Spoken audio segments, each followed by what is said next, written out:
அனைவருக்கும் வணக்கம். நான் உங்கள் ஏஎல்பி ஜோதிடர் சதீஷ் பேசுகிறேன். இப்போது 2024ஆம் ஆண்டிற்கான ஜனவரி மாத பலன் தனுசு ராசி தனுசு லக்ன அன்பர்களுக்காக. தனுசு ராசியில் தனுசு லக்னம் என்பது மூலம், பூராடம், உத்திராடம் நட்சத்திர அன்பர்களுக்கான பலன். இப்போது இந்த தனுசு ராசியை பொறுத்த வரைக்கும் இந்த ஜனவரி மாதத்தில் தாயின் மீது மிகுந்த அன்பு கொண்டு இருக்கக்கூடிய தன்மை இந்த மாதத்தில் இருக்குது. அதே போல் தாயும் குழந்தைகள் மீது அன்பு அதிகமாக இருக்கும். ஆரோக்கியத்தின் மீது உங்களுடைய மனம் அதிக நாட்டத்தை இந்த மாதம் வெளிப்படுத்துவீங்க. சளித்தொல்லைகள் உங்களுக்கு இருக்கத்தான் செய்யும். அதை கொஞ்சம் கவனத்தில் குளிர்ச்சியான உணவுகளை தவிர்த்து கொள்ளுங்கள். அதே போல் குலதெய்வ வழிபாட்டிற்காக நீங்கள் வெளியூர் சென்று, அதாவது உங்கள் குலதெய்வம் வெளியூரில் இருக்கும், ஸோ அதுக்காக நீங்கள் வெளியூர் சென்று குலதெய்வ வழிபாட்டிற்காக பண செலவு, அதாவது கோயிலில் இப்போ உங்கள் குலதெய்வத்துக்கு ஏதாவது நன்கொடை தர்றது, கோயிலில் கட்டுமான பணிகளுக்காக பணம் உதவி பண்ணுறது, இந்த மாதிரி விஷயங்கள் உங்களுக்கு ஏற்படுவதற்கான வாய்ப்பு இருக்குது.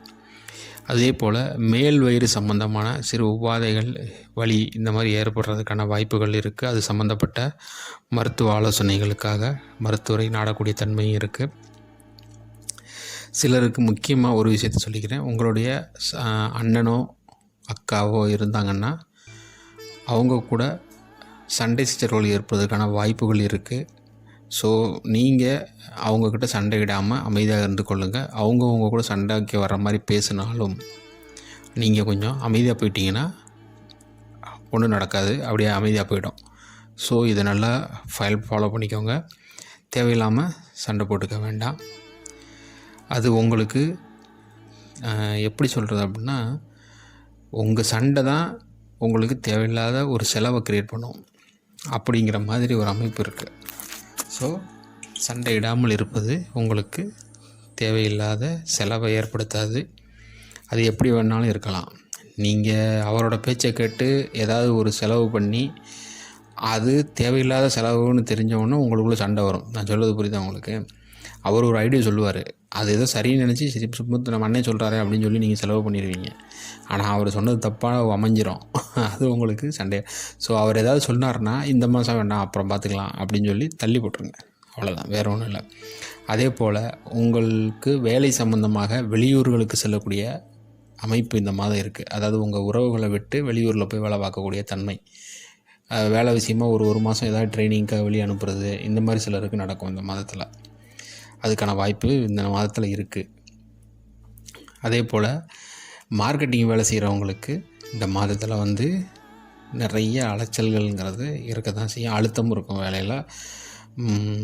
கல்யாணம் ஆனவங்களுக்கு வேலையில் அலைச்சல் இருக்கும். அதே நேரத்தில் குடும்பத்துலேயும் மனைவி மூலமாக ஒரு அழுத்தம்ங்கிறது இருக்க தான் செய்யும். அது கணவனாக இருந்தால் மனைவியாகவும், மனைவியாக இருந்தால் கணவனாகவும் அந்த அழுத்தத்தை அவங்க கண்டிப்பாக பார்க்க தான் செய்யணும். ஸோ வெளியூரில் போய் வேலை பார்க்கக்கூடிய தன்மைங்கிறது இந்த மாதத்தில் இருக்குது. உறவுகளை விட்டு சென்று கல்யாணம் ஆகாதவங்க இப்போ வெளியூருக்கு போய் வேலை செய்கிறதுக்கான, வெளியூரில் வேலை கிடைக்கலாம். சிலருக்கு வெளிநாடு போவதற்கான வாய்ப்புகள் கூட இருக்குது. அந்த மாதிரி அமைப்புகளும் ஏற்படும் சிலருக்கு. அதே போல் எனக்கு தெரிஞ்சு வெளிநாடு போகிறதுக்கான வாய்ப்புகள் கொஞ்சம் அதிகமாகவே இருக்கிறதா தான் நான் நினைக்கிறேன். இந்த சிலருக்கு, நிறைய பேருக்கு வெளிநாடு போகணும்னு நினச்சிக்கிட்டு இருக்கிற நிறைய பேருக்கு இப்போ அதுக்கான சாத்தியங்கள் தெரியுது. ஸோ கவனமாக பார்த்துக்கோங்க, பயன்படுத்தி கொள்ளுங்கள். அடுத்து தந்தை உங்களுக்கு ஒரு நல்ல அட்வைஸராக இருப்பாங்க. இந்த மாதத்தில் உங்களுக்கு ஒரு நல்ல ஆலோசகராக, நீங்கள் கேட்காமலே உங்களுக்கு நிறைய அறிவுரைகளை சொல்லக்கூடியவர்களாக இருப்பாங்க. அதே போல் உங்களுக்கு ஒரு நல்ல, உங்களுக்கு மனதுக்கு பிடித்த தெய்வத்தை வழிபடுவதும் உங்களுக்கு ஒரு நல்ல அமைப்பை ஏற்படுத்தி கொடுக்கும், நல்ல பாக்கியத்தை தரும்.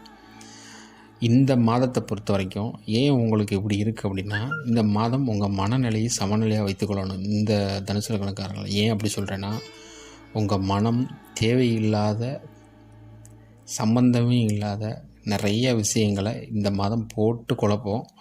அது எதுவுமே உண்மை கிடையாதுங்கிறத புரிஞ்சு கொள்ளுங்கள். சமநிலையாக வச்சுக்கோங்க.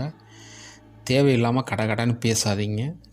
பேச்சில் கவனத்தை, மனசில் தோன்றதெல்லாம் பேசிடாதீங்க, பிரச்சனையில் போய் விட்டுரும்.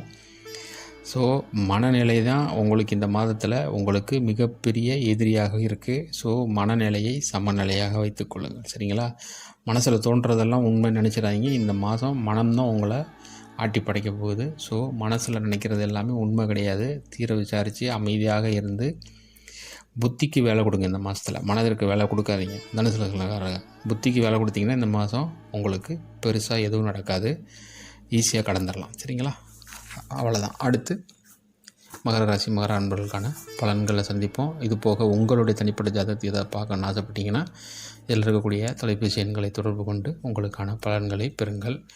அனைவரும் வாழ்க வளமுடன். சுகமே சொல்க. நன்றி.